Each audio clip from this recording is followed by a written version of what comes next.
လေတအားတိုက်လို့တချို့ဟာဆိုကျိုးပုံလာတယ်အဲ့လိုမင်းကလေကြောက်တယ်မင်းကလေတော်ပြင်းတယ်မင်းကကျွန်တော်ဒီလမ်းနေစပိန်နင်းတာကွာတော့မသွားတာအခုအပုံမှန်နင်းရမင်းကဆိုအတကုံနင်းနေတော့73အလောက်ပဲဟိလားအားလုံးပဲမင်္ဂလာပါဒီနောက်မှာမြင်ခဲ့ရတဲ့အိမ်ကတော့ကျွန်တော်အရန်နေခဲ့တဲ့အိမ်ပါဟိုမိုးအရန်ယိုနေတော့အိမ်ပြောင်းပြီးခဲ့လားအိမ်ပြောင်းခဲ့တာအခုကျတော့ဒီအိမ်ကနေအခုကျွန်တော်တို့နေတဲ့အိမ်ကစပိန်နဲ့တော့ပြန်လောက်ရပါတယ်အဲ့ဒါကိုဘယ်လောက်ကြာလဲဆိုတော့ဗီဒီယိုလေးနဲ့ရိုက်ပြမှာပြောရတယ်ခင်ဗျကင်မရာကိုဖယ်လိုက်ပါအောင်မယ်ဒါဆိုနေခဲ့တဲ့အခန်းပါຫນွေတွေတက်နေပါတယ်အခုကျွန်တော်လုပ်နေတဲ့အလုပ်ကကျတော့ဟိုခဏလဲရပါတယ်ဒါဆိုတော့ဒီရေချိုးတဲ့နေရာနဲ့ဒီအလုံးရုပ်ရင်းထဲကိုမြင်တဲ့ဖက်နှက်ပေါ့နော်ဒါဆိုတော့ကျွန်တော်ဖက်နှက်ထားတဲ့နေရာပါဒါအပြင်မစီးတဲ့ဖက်နှက်ပေါ့နော်လောက်စီးဖက်နှက်လည်းတက်ရှိပါမယ်ကျွန်တော်ကောင်းလေးပါဒါကုမ္ပဏီကပေးထားပါတယ်ဘယ်လိုမျိုးလဲဆိုတော့အခုကျွန်တော်တို့နေတဲ့အိမ်ကအများကြီးတော့ဘက်ထရီဘိန်းနေတယ်ပေါ့နော်စပိန်လေးပေးထားပါတယ်အခုကျွန်တော်ဒါနဲ့အိမ်ပြန်မှာပါဝေးပါတယ်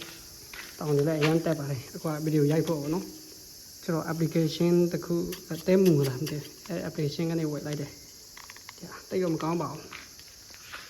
စေးတက်တာပါတယ်ကောင်းနေရိုက်ပါမယ်ကျွန်တော်က Monster ဝယ်တော့မှာဒီမှာကွန်မြူရဲ့ဒီတော့ဘိုက်ဖြစ်ပေါ့နော်ဒီလိုလျောင်းရောင်းဆက်မှာကျတော့နေရာပဲပါ family mart တို့တခြား set တို့ဆိုရန်ဟို220ကျွန်တော်နေတဲ့အခုအိမ်နာ family mart ဆိုတာရှိတယ်ဒီကောင်ကို230ရှိတယ်စူပါမှာတော့230လောက်ရှိပါတယ်ဒီမှာကျတော့200ပဲဒီမှာပဲဝယ်တော့ပါတယ်ကွာနည်းနည်းတောက်ပြီးတော့မှအလုံးမလို့ဆိုတော့ဒီချက်ထည့်ခဲ့ပါမယ်အလုံးပြင်ပန်းဆိုတော့အချိုတော့တောင်းတာတန်းကြောအချိုအလောက်မတောက်ပါဘူးအချိုရင်မတောက်ရတာဒါဆိုဘလောက်ကြော်ကြီးတယ်ဒါပထမဆုံးပါ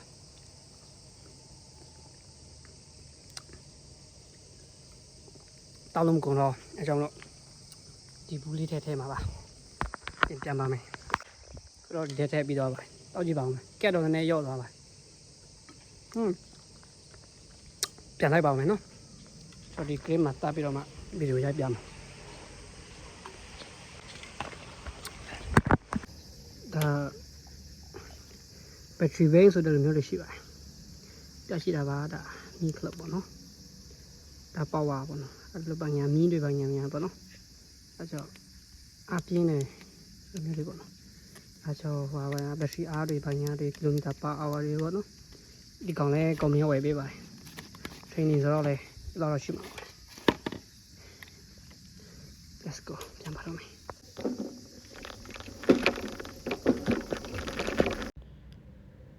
ဒီနေရာမှာကျွန်တော်တတိမထားမိခဲ့ဘူးဗျာစနတော့ကထည့်ထားတဲ့ရေဘူးလေးအတန်တအားဆူနေတော့ဗီဒီယို edit လုပ်တဲ့အချိန်မှာတတိထားမိတော့အခုမှအတန်ကိုဖျောက်ထားရတော့တဲ့အထိဖြစ်တယ်ဗျာကြောင့်မလို့ကျွန်တော်အခုထိ white over နဲ့ပဲအတန်တွင်းထားတာဖြစ်ပါတယ်ဒါကျတော့ကျွန်တော်ကုမ္ပဏီကနေထွက်ချင်းဆိုတာပထမဆုံးဒီလိုတော့အုပ်ကလေးပေါ့နော်ဒီလိုတော့အုပ်ကလေးကိုဖြတ်သွားရပါတယ်ခင်ဗျာ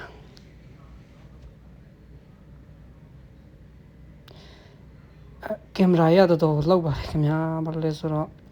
ကင်ဘယ်လည်းမဟုတ်ဘူးဆိုတော့စပင်းပေါ်မှာတပ်ပြီးတော့မှဟော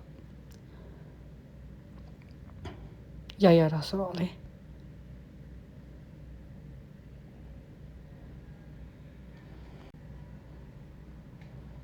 ဒီလိုပဲအလောကပင်ပန်းနေဆိုမဲ့ကွာကိုတတ်နိုင်တဲ့အချိန်လေးမှာကိုဝတနာပါတဲ့ဟာလေးကိုရိုက်ပြီးတင်ဖြစ်တာပေါ့ဗျာ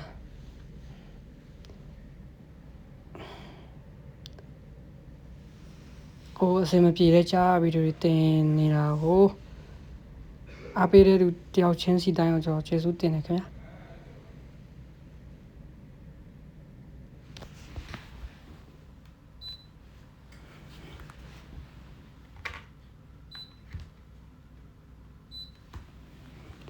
ဒီနာဆိုတော့အစင်းတော့ကြီးပါတယ်ဒီနာဆိုအဲကြောင့်အနေကမိုးရွာထားတဲ့အတွက်ကြောင့်မလို့တိကိုင်း6တွေလည်းများရှိတယ်ချော်မှာဆိုတော့ဖြည်းဖြည်းချင်းမီးပြီးတော့မှဆင်းပါတယ်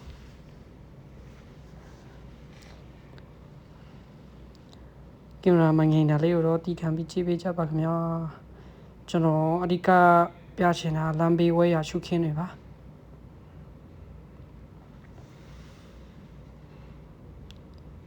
အဲလမ်းဘေးညာဘက်ချမ်းမှာတွေ့နေရတာတော့တင်ချိုင်းကုန်ပြီပါတယ်ခင်ဗျာ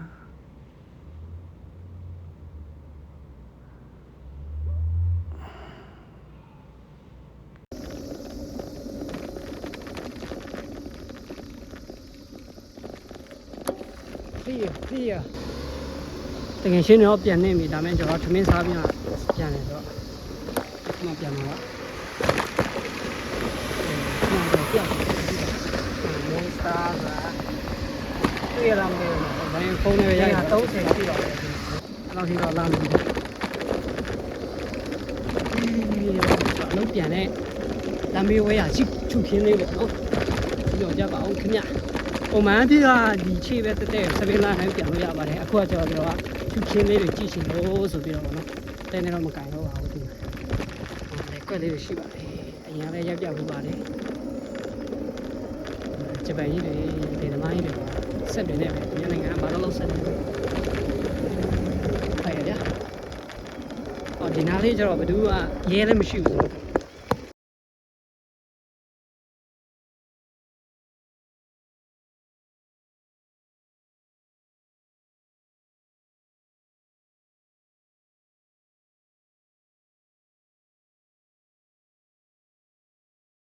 ယောလာပြာလာကျွန်တော်ကြိုက်ကားလည်းမလာဘူးဆိုတော့အေးဆေးပဲပြန်မယ်ညာဒီကဗီဒီယိုရိုက်ပေးမယ်ဆိုတော့လိုက်ကွက်လေးတွေတော့လာအော်တရားရေးပါတရားလေးကျွန်တော်အရင်ခဏဆင်းထိုင်နေကြတရားလေးပေါ့နော်ဒီမှာဆိုလိုင်းကောင်းတယ်အပေါ်မှာလိုင်းမကောင်းလို့ဒီမှာလိုင်းစင်းတုံးနေဒါရွာလေးပါလောက်တိုက်ရလိုက်လေ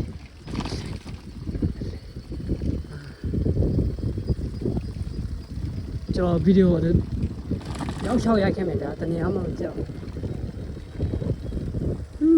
shit တော်လာတယ်တို့နိုင်ငံလမ်းတွေအိမ်တွေပြန်စပါနေကွာတော့ခေါမလေဘောင်တွေလောက်ထားတယ်လေတော်လာတယ်ဆက်နေပဲကောကားလေးလာပါကျွန်တော်ကတော့နည်းနည်းကြာတော့စီးမင်းတွေတော့မကိုက်ဘူးပေါ့နော်ဖုန်းကင်ပြီးတော့ဗီဒီယိုရိုက်တယ်ဆိုတော့ကျွန်တော်ပြရှင်းလုံးလို့ဗျာ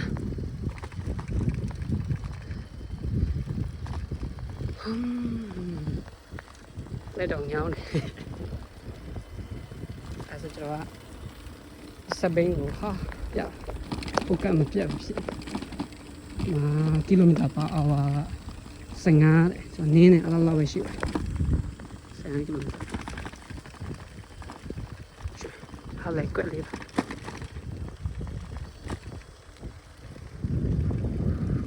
ဟိုပဲအိမ်လာဟိုလေကွင်းပေးရအိမ်လေအိမ်အညူရောင်လေးဗျာတော့လက်တစ်ဖက်နဲ့ဆုံးဆွဲလို့မရလို့နှမို့ဆိုဆုံးဆွဲပြမလို့ဗျာတော့လာတယ်အိမ်က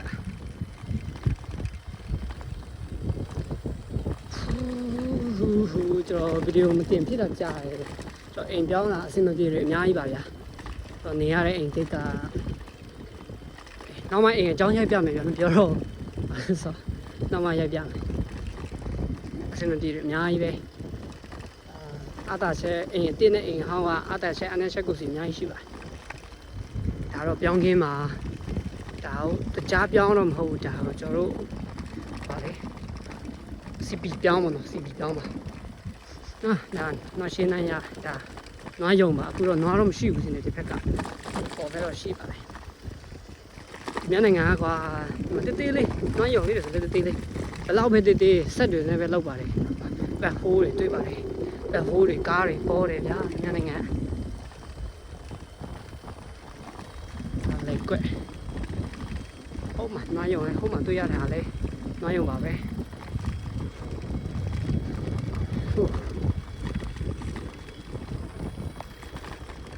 အမေလာတယ်ဗျာ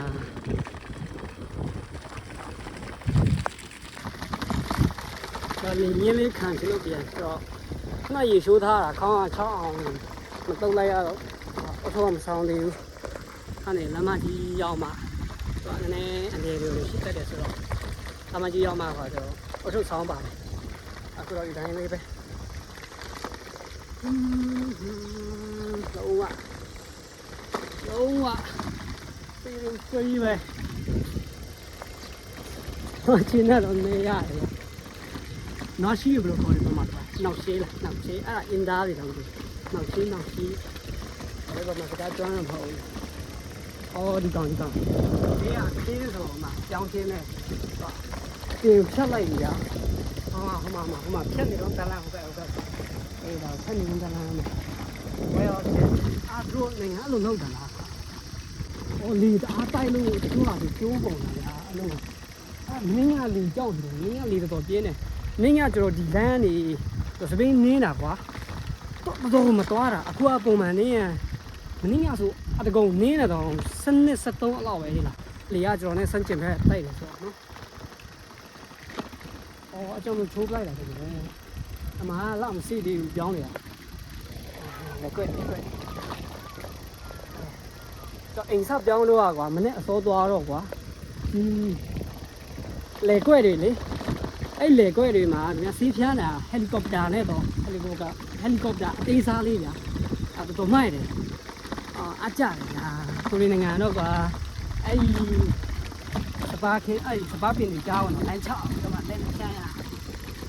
ဘုံကြီးနဲ့အဲ့ဒါကိုတင်းနဲ့ဘုံကြီးနဲ့တော်တော်လေးတယ်ဒီမှာစပနန်ထွက်ပြီးတော်ကောင်းတယ်တော့ဖုန်းကင်လို့ရတာဒီခြေလောက်ထိပဲထင်တယ်နော်လမ်းမကြီးပေးရောက်တော့မှဆိုတိုင်မကောင်းခဏနေကိုလာရွှေတို့ခိုင်းဖမ်းသွားလိမ့်မယ်ပေါ့အဲကြောင့်အဲ့ဒီကင်းတာမဟုတ်လက်တော့ညောင်းလာပြီဒီဘက်လက်ပေါ့နော်လက်နဲ့ဖက်လည်းမလွတ်ရဲဘူး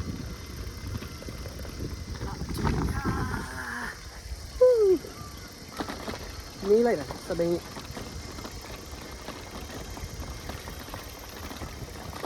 သူဘက်ထရီပါစနစ်က100ရှိပါလေအလုံးအသွားပြန်ဆိုတော့လုံးဝမပိတ်ဘူးဆိုရင်ပေါ့နော်40ကုန်အဲ့တော့ 60% ကျန်ပါတယ်60% ကျန်ပါတယ်တနည်းပေါ့အသွား20အကျန်20ပေါ့ဗျာတောင်သားတက်ရတာခဏတောင်တက်မယ်ဆိုဒီ grip ပေါ်ဖုန်းကိုတက်ပြီးတော့မှရိုက်ပြပါမယ်ဒီလမ်းရဲ့ view ကိုပဲဆိုရိုက်ပြပါကားလာမင်းချင်းတော့ကားလာရောက်ကြတော့အလောက်ရမှာပါဒီနေ့ကတော့လဲပေါ်ပါဒီမှာတော့တယ်ညောင်းလာပြီလက်က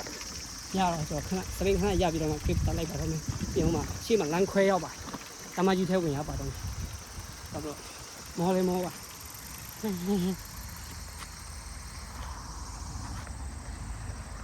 point 5နဲ့ပဲရိုက်ပါတော့မယ်နည်းနည်း land view လေးနည်းနည်းကြည့်ချင်လေးရပြီးရင်ကျော်ဒီဟာကွာအောက်ကနားမကြက်တာလားမသိဘူးသူကမတော်ဘူးဖြစ်နေအဲကြောင့်ကျွန်တော်တခုခုနဲ့ခုပြီးတော့မှကြက်လိုက်ရတာအဲ့ဒီတော့ဒါပေမဲ့အရင်မမြဲဘူးဖြစ်နေကျွန်တော်ဆောင်းသွားတယ်ဒါခုံတဲ့ချိန်ချိန်โอเคကျွန်တော် phone story ကတော့128ကိုအခုက90လောက်ရှိပြီဗျာလောက်ပါမလားဒီပုံနဲ့လေကျွန်တော်ကလုံးဝမဖြတ်ဘဲနဲ့ရိုက်မလို့ဆိုတော့လေ exposure log ကချထားရင်ကောင်းလားမချထားရင်ကောင်းလားပြီးပါဦးဒါပေမဲ့ချထားကြည့်လိုက်ချထားတော့ဗျာနေလို့မရတော့လို့ကြံပြီဗျာကားကြီးလာတော့အစင်းဝင်မရမှာလမ်းဝေးလို့ဆိုသတိထားရတယ်နော်ညီကိုတို့လမ်းဝေးဆိုအစင်းဝင်လေကျွန်တော်မင်းကဂျူနီယာတဲ့အောင်ဆိုသူကဟောက်ကွာတောင်စင်းကြီးမှာလို့စနာတောင်စင်းကြီးမှာကွာချင်းကြီးတော့မကြည့်တကယ်ကြီးအဲ့လိုဖြောက်ဝင်နေဗျာဒီညပြန်ဆိုတော့သူ့ပြောလိုက်အောင်မယ်အနေများလို့အဲ့ဒါကြီးခုဖြစ်သွားရတယ်ကွာအထုပ်ပါတယ်ဆိုရင်တော့ကွာအနေရရှိနေရမှာပဲကွာဒီအထုပ်ကအထင်းစားကြီးဗျာပေါ့ကြီးဒါရတာကတ်တယ်ကွာချုံချောက်နေရစူးနေတော့ကွာဒီမှာအကွမ်းနေတယ်ပဲဒီမှာအလုပ်ပြန်တဲ့လမ်းတော့ကွာဒီနားလေးကစပိန်လန်တီးတန်တော့မရှိဘူးဗျာအဲ့မဲ့ကာလာမေးမောင်းရတယ် ကားတွေဘာတွေကြောက်တယ်ဒါပေမဲ့စင်ပြေတော့မှာပါပေါ့နင်းမယ်ဗျာစိတ်ရှိတော့တကယ်ရှင်းတော့အရင်ပြန်နေပြီသူကအိုးရှင်းနေတော့သူကဟာအရင်အိမ်မှာအောက်ကစပွဲမှာသမင်းစားနေလို့သမင်းကြံနေလေထုတ်ထားတဲ့အကြံလေးစားနေတော့နောက်ကျသွားတယ်အရင်ကျွန်တော်ကဗီဒီယိုရိုက်ရတယ်ဆိုတော့နည်းနည်းအချိန်ပေးရတယ်ဗျာမတူဘူးညနေအေးဆေးဖြုံးကနေပြန်လိုက်လို့မဖြစ်ဘူးဒီညပြင်ဒီဘက်ထရီဘိန်းရဲ့ထူးခြားတဲ့တစ်ချက်ပေါ့ဗျာသူကဘယ်လောက်နင်းမသွားဘူးဗျာဘယ်လောက်နင်းမသွားဘူးပြင်ပုံနင်းလေပုံညောင်းလေပဲရှိတယ်ခြေတုံးဆိုတောင်းနေပေါင်လေးဆိုတောင်းနေလို့မျိုးဖြစ်တယ်ဗျာဒါပေမဲ့ဘယ်လိုပြောမှာဒီတိုင်းမီးပြီးတော့မှသူဘက်ထရီအားလေးကိုနည်းနည်းကိုးပြီးဟိုလိုသွားမယ်ဆိုရင်မပင်မဘူးဗျာအရင်လည်းမကွာဘူးကွာကိုအတကုံနင်းရင်သူကသွားတာအခုဒီလမ်းတောင်တက်လို့ဆို20ထိပဲတက်ပါတယ်ကီလိုမီတာပါဝါက20ကီလိုထိပဲတက်ပါတယ်ဒါပေမဲ့ကျွန်တော်အခုမေးပြီးသွားတာ16ဆိုတော့4ကီလိုဆိုတော့အရင်မကွာဘူးဗျာပင်မနာမျိုးလည်းမရှိဘူးအဲ့လိုမျိုးပါအဲ့ကြောင့်မလို့တော်တော်များများကြောတငယ်ရှင်းတွေလည်းတည်တယ်သူတို့လည်းဒီတိုင်းပဲမေးပြီးတော့မှသွားကြတယ်နောက်မှကျွန်တော်ကားစီးပါလာတယ်အနာရတယ်ပေါ့ဗျာစပင်းလန်တီးတဲ့မရှိတော့ဆိုအနာတတ်တယ်မြန်မာလူမျိုးမျိုးလမ်းပြီးလိုင်းပေါ်က influencer တွေတော်တော်များပြောကြတယ်ကွာအဲ့စကားဟုတ်လားတော့မသိဘူးဗျာသူများနိုင်ငံရဲ့ဘာသာစကားထဲမှာအာနာတယ်ဆိုတဲ့စကားလုံးမရှိဘူးတဲ့ဓာတ်ရိုက်မရှိဘူးပြောချင်တာပါသူတို့ကမရှိဘူးတဲ့ဟုတ်လားပေါ့နော်ကျွန်တော်လည်းမသိဘူးဗျာcomment ထဲမှာပြောပြကြပါခင်ဗျာဒါလေးစင်ပေးလိုက်နော်နောက်ကားလာတာစစ်မယ်ပြီးလမ်းပြန်ဝင်မယ်လမ်းတော့ကောင်းတယ်ဗျာဒါကျတော့ကျွန်တော်ချမ်းတောင်ဆိုတော့ဒါဘာနဲ့တူမလဲဆိုတော့ဒီလမ်းကကျွန်တော်ပင်လောင်းကဆိုတော့ပင်လောင်းသားဆိုတော့ပင်လောင်းနဲ့နောင်တရားကိုဆက်ထားတဲ့လမ်းလိုမျိုးကွာဒီလမ်းကကောင်းပါဆိုတော့ဒီနာလမ်းဆိုးလို့စီးပေါ်တက်နေလိုက်ပါတော့နောက်ကကျွန်တော်မကြုံရဲပါ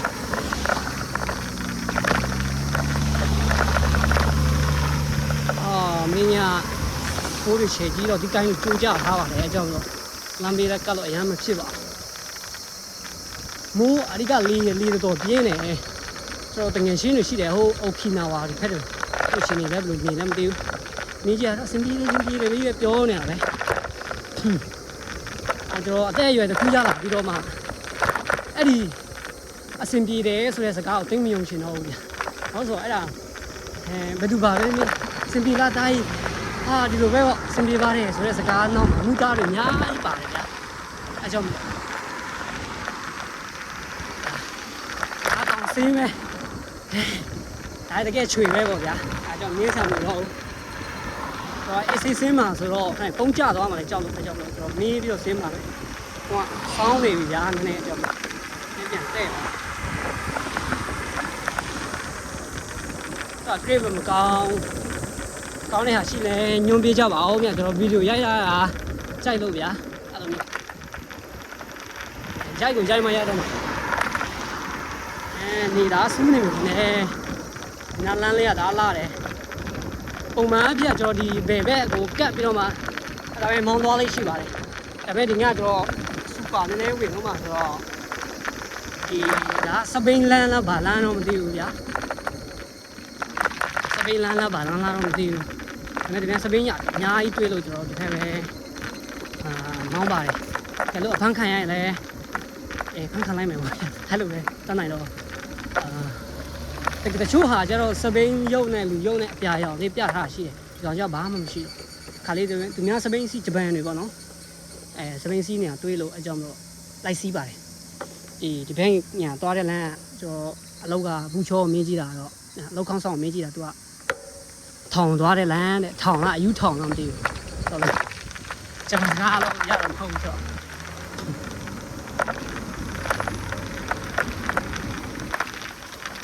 ဂျပန်စကားနဲ့ပြောတက်ပြီးကျွန်တော်ပြောစားတခုပြပါတယ်သူတို့ရွာလူတွေအရင်ကပေါ့နော်ထိုင်းသွားတာကွာဘာမှမရဘူးထိုင်းစကားတစ်လုံးမှမရတဲ့အနေထိုင်းစကားသွားပြီးတော့မှ2နှစ်3နှစ်ဆိုတော့ဒါမှမွတ်နေကြတယ်ပေါ့ ငါလည်းလို့ဖြစ်ပြီးတော့ဂျပန်စာမစူးစမ်းခဲ့ဘူးဗျာအခုဒီရောက်တော့ကျွန်တော်တနစ်ကျော်ပြီဂျပန်စကားဘာမှမတိုးတက်လာဘူးအဲ့လိုမျိုးဖြစ်နေဘာလို့ဆိုတော့ဒါဂျပန်နဲ့ထိုင်းနဲ့မတူတာဂျပန်နဲ့စကားနဲတယ်ဗျာကျွန်တော်ပြင်ကျွန်တော်နေတဲ့အလုပ်ခွေဆိုလိုက်ကွာဂျပန်အဲ့လိုမရှိကျွန်တော်မြန်မာတွေပဲကြီးစိုးနေရဗျာအကြောင်းဒီလန်ဘယ်ဝင်တွေချက်တတ်တယ်တဲ့ခုနအဲ့ဘာကြီးခုမားပါလားဆိုတာဘယ်ဝင်ရုံနဲ့အဲ့လိုပြထားရရှိစောင်းနေပြီပြင်လာအဲ့ရပြီးတဲ့ထားကြတယ်မားကတော့တွားစောင်းနေပြီဗျာခဏရလိုက်ပါမယ်စောင်းနေတော့ရုပ်ကျေးရစင်ပြေဘူးတဲ့ညနိုင်ငံဆိုကွာတစ်ပင်လေးကိုပြီးဆိုင်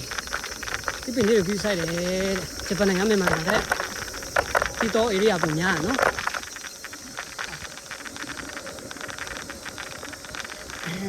စပိန်ရတယ်အများရှိလို့တော့မောင်းပါတယ်ကျွန်တော်တို့ဟုတ်ဆိုလဲ comment ထဲမှာတော့ပြောပြကြပါဦးဂျပန်ရောက်တဲ့ညကိုမှလည်းခင်ဗျာကျွန်တော်လက်ညှိုးပေးကြပါဦးခင်ဗျာ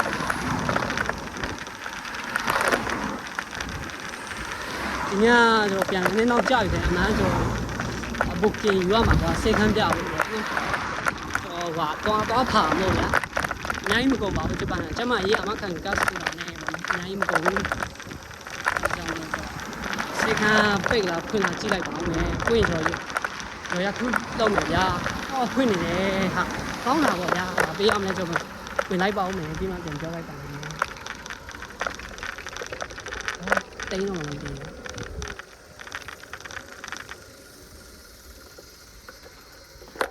ဒီနေ့ပါပဲ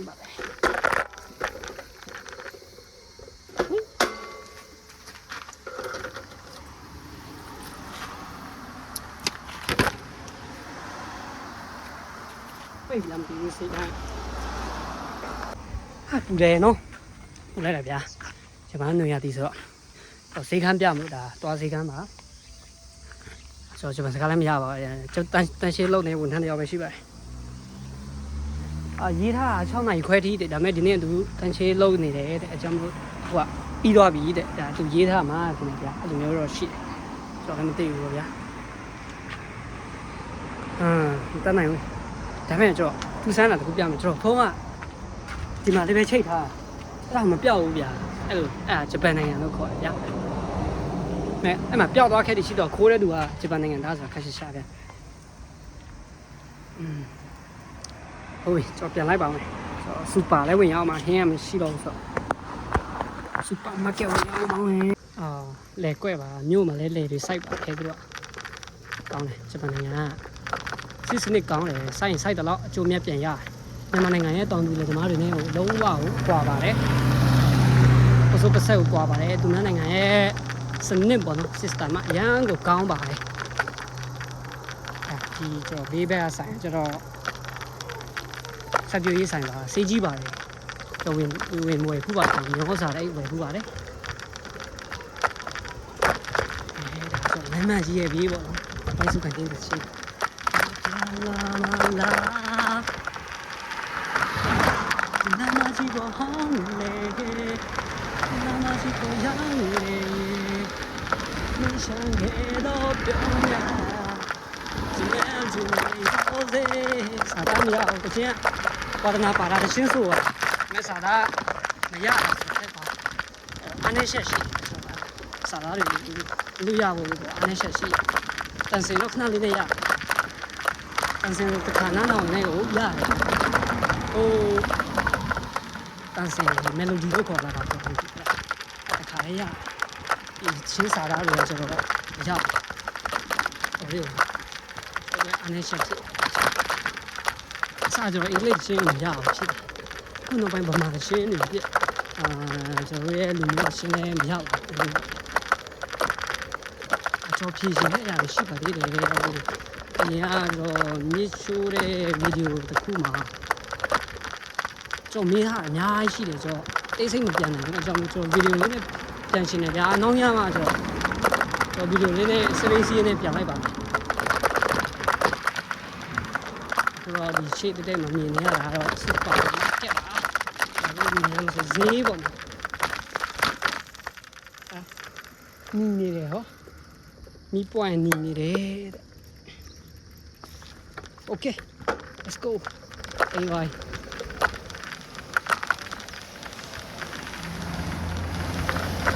ကားများပါလေဒီနေ့ကားရဲပေါ်ကားရဲစစ်တက်တာပါလေဒီကားဆောင်းပြန်စူပါမားကတ်ဝင်ပြီးတော့ကျွန်တော်ဘာဝင်ကောင်းမလဲကျွန်တော်ဝင်ဆက်စုကြည့်လိုက်ပါဦး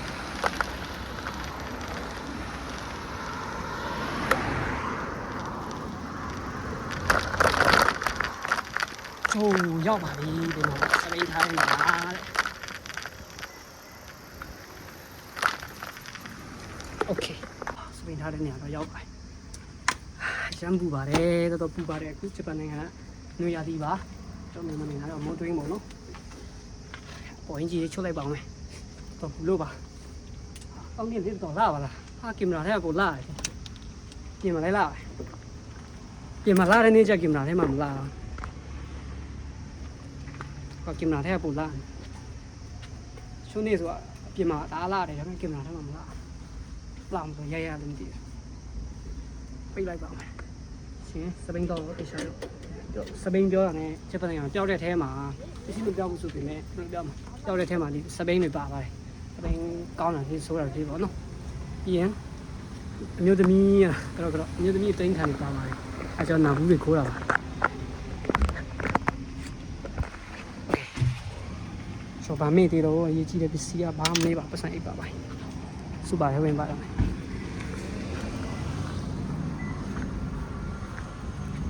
အပူပါတယ်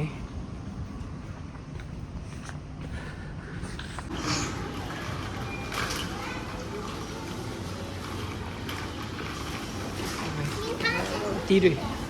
တစ်ဆက်ကိုချစ်ရတယ်ဗျာ3000ဒါ3000လောက်ပေးရ3000မဟုတ်2000လောက်ပါခဲဒီဆို2000တဲ့အခုကဆေးချော်ထားတဲ့ငပြောတီးလိုက်ချတာညာဆေးချော်တဲ့ရှိလားမရှိမွေပါဘူးပြောတီးတော့ကြိုက်ပါတယ်ဒါမှ139ပဲတန်တယ်ရော50ရာခိုင်နှုန်းချော်ထားပါတယ်ဘာရီဘီကီဆိုတာ discount ပြောတာချော်ဆေးပေါ့နော်ချော်ဝယ်ပါအောင်မယ်4လုံးတွေပါ5လုံးပါ4လုံးပါထဲပိုကောင်းပါတယ်ကောင်းပါရပါမယ်139ဆိုတော့နှစ်ခုဝယ်လိုက်မယ်ဘာလို့ရှုပ်တယ်ကြာအဲစားချော်သေးတော့မှစီးကြီးပါလေကောင်းဝယ်ဆိုင်ကောင်း160တက်160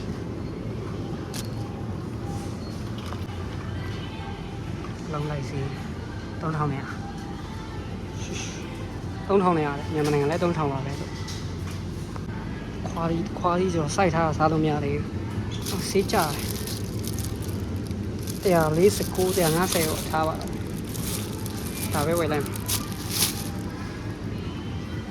အားကြောင့်ဟင်းနူးနယ်လေးဒါဟုတ်ပါတယ်ဇွန်ရွက်ရှာတယ်ဇွန်ရွက်မရှိတော့ပါဘူးချော့သေးတွေလည်းဝယ်စားတယ်မထုတ်ရတော့15ရန်တော့တော်ကြီးတန်လာတယ်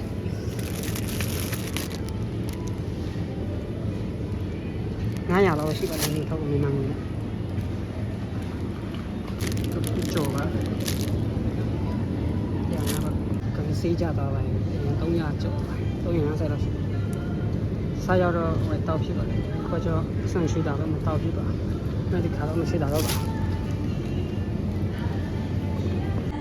ဒီစေးစူပါနဲ့နီးရစံနဲ့ဈေးတော့ကြီးပါတယ်6ဈေးရတာတော့ချစ်ရတယ်အလောကရွှေထင်းများတော့ဒီလိုမျိုးတောင်းဆန်းဈေးလည်းနေရာကျော်ပါတယ်ဒီပဲတောက်လိုက်ပါတော့မယ်ည3ဒီကောင်လေးတော့ကြာရဈေးရတယ်330ဒါတော့လေးစားကောင်းပါတယ်မြန်မာနိုင်ငံကမုတ်ကျိုးလိန်ဆိုတဲ့အရာသားနဲ့တော့တော်တူပါတယ်ရတဲ့ထရတယ်ဈေးကလည်း105ပါပဲโอเคဆိုရင်အဲ့အိပ်ပါဒါမျိုးတော့ကောင်းတယ်ဈေးကရမ်းပြဆိုင်က330ပေးရပါတယ်ထမင်းထုတ်ပါလေကာတော့ကောင်းတယ်ဒါဆိုကောင်လေးတွေဆိုတော့ကောင်းနေတာအင်္ဂလိပ်တွေဆိုတော့အဆင်ပြေ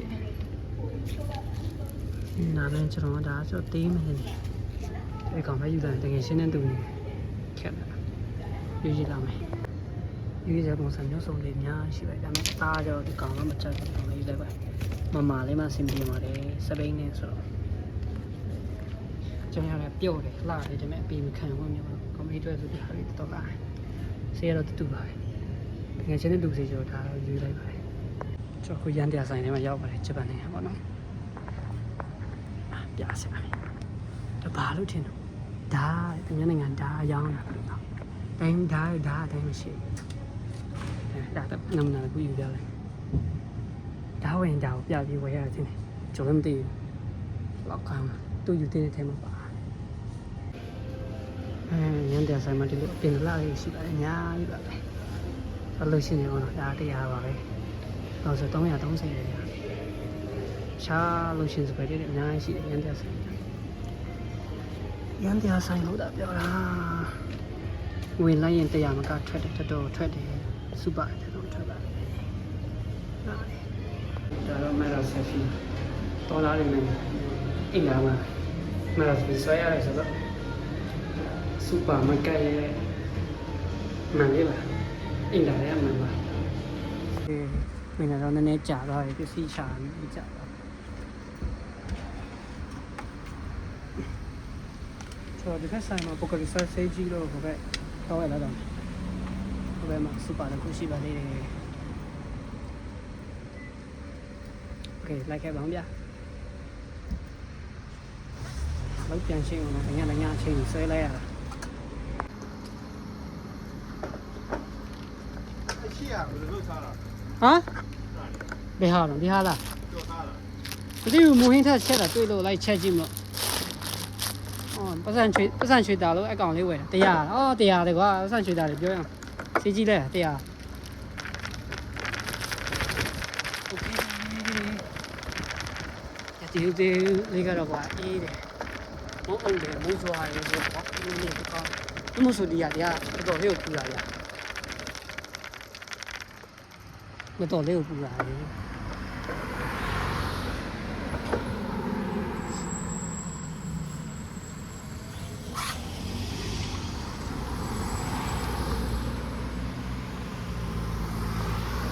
လမ်းဝင်မှာဆိုတော့အေးဆေးလေးဝင်ရတာပေါ့ဗျာဆိုတော့အေးဆေးသမားအနေလုံးလာမပြီးသမားထားခဲ့โอเค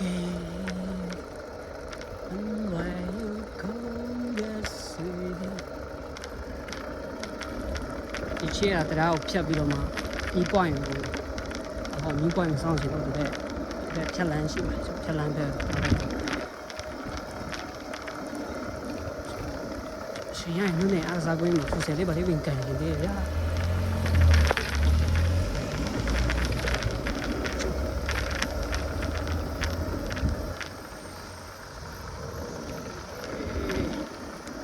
ဆနာဟိုဖက်ကနေထွက်လို့လည်းရတယ်ဒါပေမဲ့စီမင်းစီကန်ရအဖက်ကထွက်ရင်တရားမဝင်ပါဘူးအဲကြောင့်ကျွန်တော်ထွက်တာပါအဲ့ဒါတော့တွေ့ပါဂျပန်လည်းတွေ့ဒါ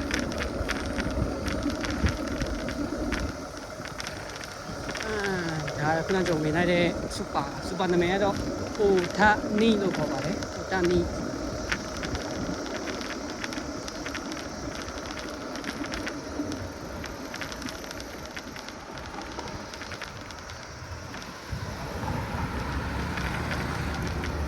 ဗဒါးပေါ်ကအောက်မှာရှောင်းရှိတယ်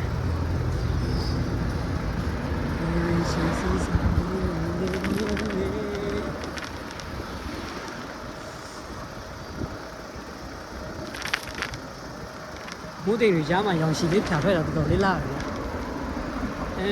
အိမ်ပြန်လေးကတော့စပိန်င်းပြန်ရတာပြင်မန်းတယ်အချိန်ကြီးပေးရတယ်ဆိုနေတော့ပြောစိတ်ထမှာအလက်ဆက်လေးပြန်ဟိုမှာနေတော့မတူဟိုမှာနေတော့တော်တော်ပြောမှာထောင်ကြတယ်လို့မျိုးဖြစ်ဒါပေမဲ့ခုလောဆယ်ကျော်ဝင်ရအောင်မယ်ဗျာဟုတ်စားနေပါ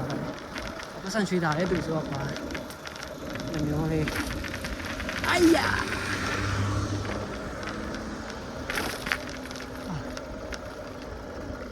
ဘာတချီတွေဝယ်လာမလို့ကပြေးနေတယ်これは遠山のでは後輩そのこれや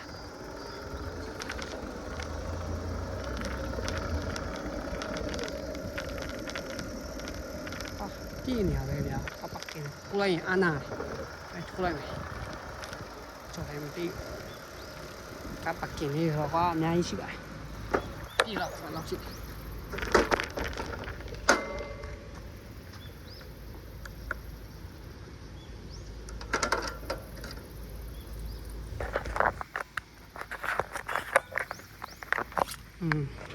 ကျိုးဟာလေးတော့ထားခဲ့ပြီပြောင်းလဲပြောင်းပါစေကျော်ပြောတာဒီဟာအာအိုคุซุริโนอาโอคิဆိုတာနဲ့ဒီစပါလေးပါတော့အစားဆေးဆိုင်ချင်တာဒါအစဲမှာအဆုံရှိပါအဆုံရှိပါတယ်ကျော်ကြီးတို့အကြိုက်ရတဲ့ရှိပါတယ်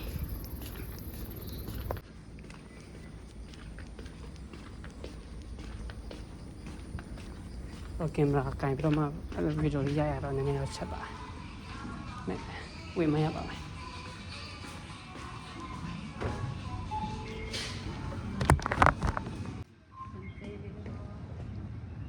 စာနေကြမောင်းလေးပေါ့နော်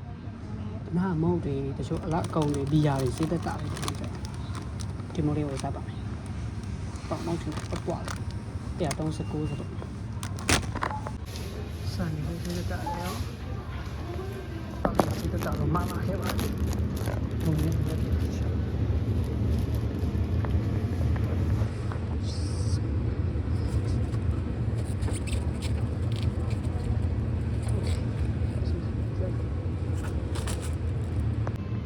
6ရယ်ရှိ106ပါ။နာစူပါနဲ့ဒီစူပါဆေးဘလောက်กว่าလဲ193ခဏ300ကျော်တယ်ထုတ်ကြီး။ဒီလိုမျိုးစားတော့ပါပတ်စံရှိတာ။စက်သားတန်လို့ဝယ်လာခဲ့ပြီ။ဒီဖုန်းအားတော့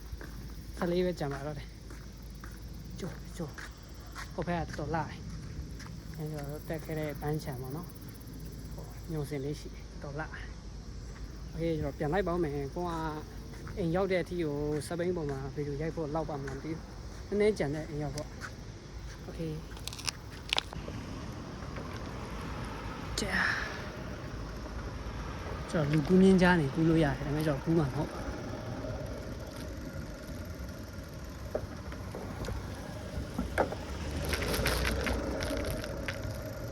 ကူးလို့ရပါတယ်ကားတော့မှကူးသေးတာပဲဟုတ်နော်ကဲစောင်းနေပြန်ပြီလို့ကင်မရာတော့ပင်ပန်းနေအတန်းတွေတော့ဝင်းနေပါပြီ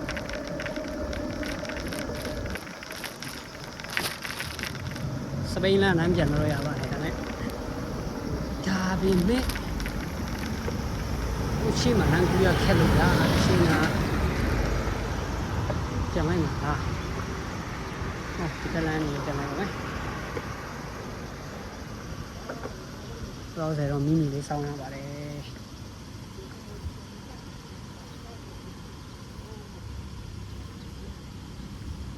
နီရောနီနေပါကျွန်တော်တို့ဘက်စိန်ဖို့ပဲကြက်မှာတော့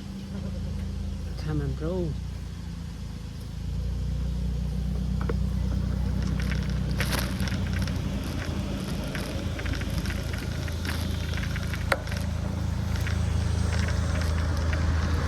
Okay ကျွန်တော်ဗီဒီယိုရတော့နောက်ကျသွားတယ်ဗျာဟိုဒီလိုဟိုသွားဒီသွား6လေရတာအဆမ်းတော့တုံးဒီညကိုပထမဆိုင်မှာကျွန်တော်1500လောက်ကုန်သွားတယ်ဒီဆိုင်လည်းအလောက်ကုန်တာ3000ကုန်သွားတယ်ဒီညတညမလဲတိတ်တက်ဒီနေမျိုးလေးမှာနေရတာစူပါနဲ့နီးတယ်နေရတာနည်းနည်းအဆင်ပြေသွားတယ်ဆိုရင်ပတ်စံချွေတာဘို့ကကျတော့နည်းနည်းဟိုခက်သွားပြီပေါ့နော်မိုးလေးပါလေးတွေဝယ်စားချင်ပြီးသွားမှာဒီမျိုးလေးပေါ့ဒီရှောင်းရှိတယ်ချိန်လည်းမရှိတော့ဘူးဝင်ရတော့မယ်ညီအောင်အော်တိုပွင့်တာပဲညပဲရောက်တော့ဒါမဲ့ကျွန်တော်ထုံးလေးပါโอเคချိန်မှာရေးလေးနေနေရတာကျွန်တော်အိမ်ကအနောက်မှာကားရဆိုင်ကဖိုက်လာဆိုတော့တိပါတယ်โอเคဘွားပဲချိန်တောင်းလမ်းပြီးအိမ်ရောက်ပြီးတော့ဒီခံမေးပါတဲ့ဘက်ထရီလေးရာဒီခံပေးပါအမငါးရီတော့ပေါ်တယ်ပေးရကြရင်ကွာငါများဟိုကျင်းစားလိုက်ဦးပဲဆန်တော့တိတ်မရှိတော့လို့ရမှာလေငါများဘယ်တော့ကုန်လဲမသိဘူး ဒီမနိုင်ငံမျိုးဖမ်းများရင်လုံးများလို့မရဘူးလို့ပြောတာသူကဆိုင်နေမှာပါလေလိုင်စင်ဘောမျိုးလာပြီးပြီးတော့မှများရတာလေဆိုင်ကပစ္စည်းကိုယူပြီးများလားကိုယ့်ကိုဝယ်ရအောင်မလားအဲ့တော့မသိသေးဘူးလို့အဲ့တော့မသိတဲ့သူများရှိနေပြောပြပေးကြပါဦးဟုတ်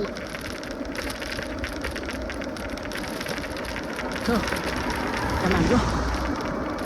โอเคနောက်မှာကပ်ပါလာတော့သူရှင်းလာပြီဆိုတာဇိမ်းလာမသိဘူးဒါပေမဲ့ဟောနေပြီလား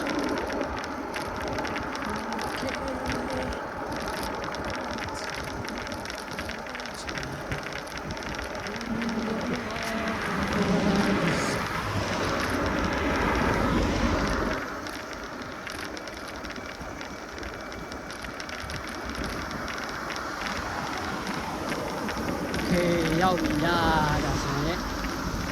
အင်ဝင်ပေါက်တယ်ဒီများလဲလို့ကြည့်ရင်လေးဖြစ်ဒါအိမ်မှာအိမ်ရဲ့အချစ်ပေါ့စပိန်နဲ့ထားရနေတော့ဟာနားလဲရတော့နည်းနည်းမြန်မာဆန်နေပေါ့ဒီနားကျတော့ဟောစတားတွေထွက်ကြကုန်တော့ပါပဲစပိန်ထားရနေတယ်နည်းနည်းချင်းပြချရပြပါမယ်โอเคဟိုတိုက်ပြီးကုန်ပြီ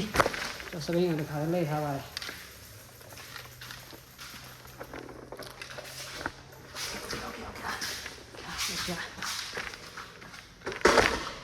ဒီတော့လောက်ထိချီသွားမှန်းဒီ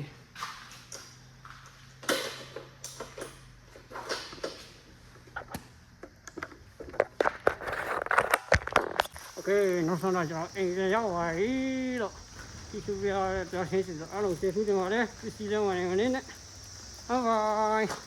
ကျေးဇူးတင်နေ့လေးတစ်ခုဝယ်ဆိုင်နိုင်ကြပါစေအားလုံးဒီကင်းကြပါစေ